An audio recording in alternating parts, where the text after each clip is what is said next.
Mga K5 papagkaya na adi kita Katbalogan Bus Terminal.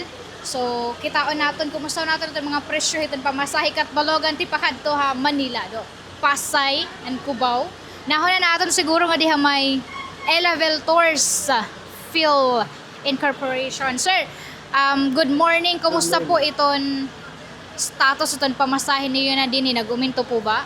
Oo, naguminto na kami na ang pamasahe 1940. Least pa ito ang ferryboat. Bali ang magiging pamasahe talaga tanan-tanan in 210. 2,210. 210 ngadto na ini. Ferryboat na ito. Ngadto na ito Manila diretso. Kasi kung di kami magpapaigbaw, nag-increase na kasi ang diesel. Ito nga dapat sa doon ang pamasahe 19 lang kasama ng ferry pero yan na din na kaya.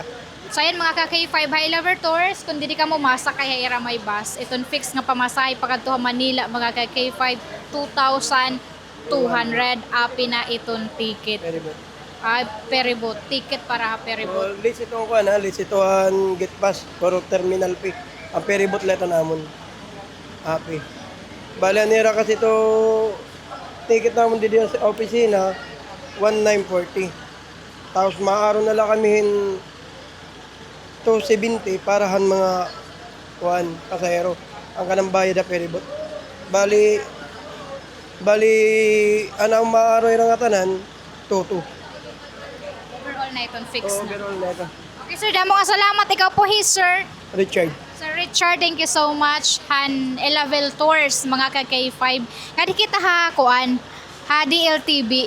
Kasi amo ton sikat gihapon. Hay na nato na DLTV. Di sir. Okay. Hello sir, good morning po from K5. Ha DLTV po kamo? Okay ha, Eagle Star kamo. Tagpira na po yan ang pamasahe sir. Tikang din ni Katbalogan ngadto Manila. Kuha ang pamasahe dito, regular fare 2,300. Okay. Tapos ang discount, PWD, student, senior citizen, 19. 19. Opo. Nagkuminto ka mo, iyo pinakakuan lan o. Oo, di man kami, nag-uminto kami, basehan hatag nga taripahan LTFRB. Di man kami pwede mag-uminto nga waray hatag hinutong LTFRB. Kay siguro hitamon ko, ang opisina itong 32 years nga serbisyo, itong dalagan ha South Road, Samar Leyte. Di kami nag-uuminto not unless nga waray namon ipinakikita itong pasaheros nga mga taripa. Opo. Okay, so unfixed didi ha ato na Eagle Star nga pamasahe from Samar to Manila. Regular fare, Katbalogan, Manila, 2,300. 2,300 mga ka-K5. Citizen, student, PWD, discount 1,900, 20% discount. Okay. Thank you sir, ikaw po sir. Leo. Okay, Sir Leo, thank you so much Sir Leo. Okay, han Eagle Star mga KK5. Nga di kita DLTV. Nga di naman kita. KK5 no kita o naton didi. Serado ha Ultra Bus. Ha Fortune Star waray serado. Ha Silver Star waray tawo.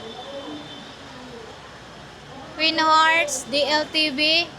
Uy, ay na itong DLTV mga KK5 kaso waray tawo. Oo, waray bantay. Ikaw sir, sino po bantay didi?